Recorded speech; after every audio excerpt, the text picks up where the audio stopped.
This episode was pretty good. It was just a continuation in showing us that CheonGi is the painter that they're looking for to restore the portrait, seal the demon, and so forth. And also, it's just a continuation for HaRam's and CheonGi's story for them to realize that they're the same people they met years ago.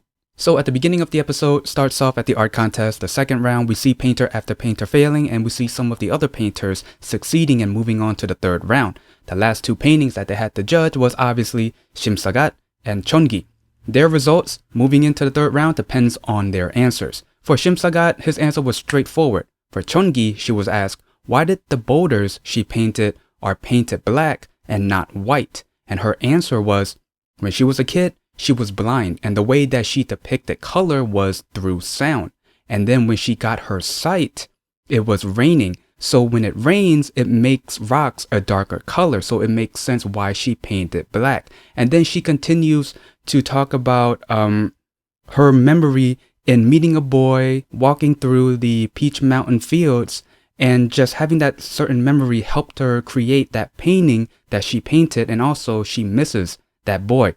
That was just the first hint for HaRam to realize, hey, she's the girl that I met 19 to 20 years ago. So to sum up the second round for Simsagat and CheonGi, the result was they both move on to the third round as joint first place. So they both pass. Later on, An-gyeon does tell Prince YangMyeong that CheonGi is the daughter of the painter Eun Oh, the one who painted the portrait of the former king that sealed the demon, and tells him that, hey, she is the one that we're looking for. And then later on, Prince YangMyeong does have a one-on-one with CheonGi. Basically, well, the way you see it is almost like he's talking down on her, but he's really not. He's actually helping her in finding her identity as a painter. Because when she painted the butterflies, she was actually copying someone else's identity, copying their work, their design. And he wants her to find her own identity when she paints. Prince YangMyeong isn't the only one trying to help CheonGi, even the headmaster too. Even though everyone has their own way of helping her, it does seem like everyone is trying to bring her down. The headmaster, he's trying to not make her become like her dad. Right now, her dad is not in the right state of mind. He's considered ill. And the thing is that even though he's trying to help her, he's not telling CheonGi the actual truth. And then we get a private meeting between Prince JuHyang and Prince YangMyeong. So it seems that JuHyang is trying to dethrone their ill brother, and he's not fit to be the next king, and he wants Prince YangMyeong to join him. So there's some treason going on, and we kind of knew that since episode 1 because Prince JuHyang really does want the throne.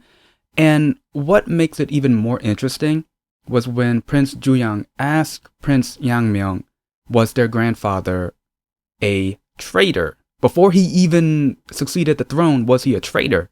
And he even asked Prince YangMyeong, am I a traitor?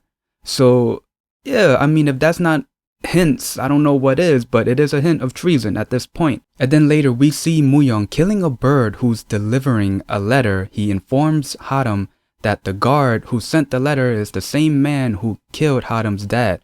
And then HaRam tells Muyong to inform Prince JuHyang. Then we get to the next scene. HaRam meets up with CheonGi. This is their romantic scene in this episode. So first, HaRam is very disappointed that it seems like CheonGi is going to give up after everything that she went through. But he does say some things to help her out. And the things that he said really helped CheonGi remember that these are the same words that the little boy she met 19 to 20 years ago, these are the same words. Like, it's not your fault, and don't blame yourself. And then after that, CheonGi does talk about the boy that she met years ago and tells HaRam that she can't forget about him. She says that it's because of the stars. What's really cute is that all of the questions that HaRam asked, they were the same questions that CheonGi asked years ago. And the same thing with all of the answers that CheonGi said. They were the same as HaRam said years ago too. They realized that they're the same people that they met years ago, and they share a kiss. Now, as soon as they kissed, HaRam, he gets a headache. He gets a vision of him underwater, and we hear the demon's voice saying, you, the one with the power of water, come to me.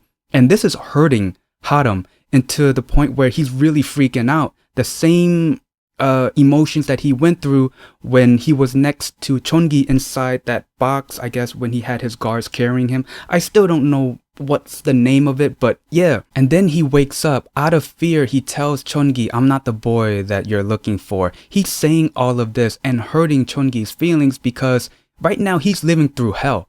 And he doesn't want to bring her with him living through that painful life. And then now it's the art contest again. There's the third round. CheonGi is going up against Shim Sagat. Their topic is birds and animals. Before the third round is over, we see HaRam getting up, walking, and tripping. I'm putting these in quotes because he knew what he was doing. He trips onto the guard, the same guard who killed his dad. He trips onto him and reveals the papers that were in his pocket. Prince JuHyang sees these papers and he's really upset. And then now the third round is over. Shim Sagat's painting got 29 red tiles. That is hard to beat. And then when we get to CheonGi, first everyone was a little bit confused because they saw butterflies but no horse. But then when Prince YangMyeong realized the interpretation of her painting, he realized that the butterflies are revealed because it's after the horses are running through the field. They're running, you don't see any butterflies, but after they leave, the butterflies come out. And it was a good interpretation of the prompt. Prince YangMyeong is very impressed. And then after that, we get an auction. The auction will depend on who is the winner of the art contest. We see everyone bidding, 50, 100, 150, and so forth. When we get to CheonGi, she barely got anything at first, but then it wasn't until Prince YangMyeong said 50, and then others 100. 150, 200, and then we see Prince YangMyeong and HaRam go back and forth, 200, 250, and it keeps going until it gets to 300. At the end, HaRam does bid the highest. CheonGi got the highest bid. She wins the contest. And then the last scene we got in this episode was we see CheonGi's dad walking with a paintbrush. He sees Prince JuHyang, freaks out, and gets a vision of the demon because in the first episode, after he sealed the demon into the portrait that he painted, he did look into the demon's eyes. And again, he was freaking out. He threw his brush towards Prince JuHyang. It didn't hit him, but the paint definitely got him. And CheonGi sees all of this. She kneels down and apologizes to Prince JuHyang. And that was the end of the episode. So my impression on this episode, again, it was a good episode. It was just seeing the conclusion on CheonGi being the painter that they were looking for, and having HaRam and CheonGi realize that they are the people that they met years ago. Even though right now HaRam is in a state of, I don't want to hurt you, so stay away from me. Even though they want to be together. We do know that. I mean, they did share a kiss. Not once, but twice. I forgot to mention that they did kiss when they were kids. So it does build up into something because, HaRam, he doesn't want to hurt CheonGi, but they do want to be together. So it's getting interesting. And then now, towards the end of the episode, we see CheonGi's dad freaking out a bit. So it's almost like a hint that the demon will go into JuHyang once it's been exorcised out of HaRam. So that's just a guess, but it's most likely going to happen. And yeah, that's pretty much the gist of the episode in my review. If there's anything I might have missed, please leave it in the comments below. Other than that, if you like this video, leave a like, comment down below, and subscribe. See ya.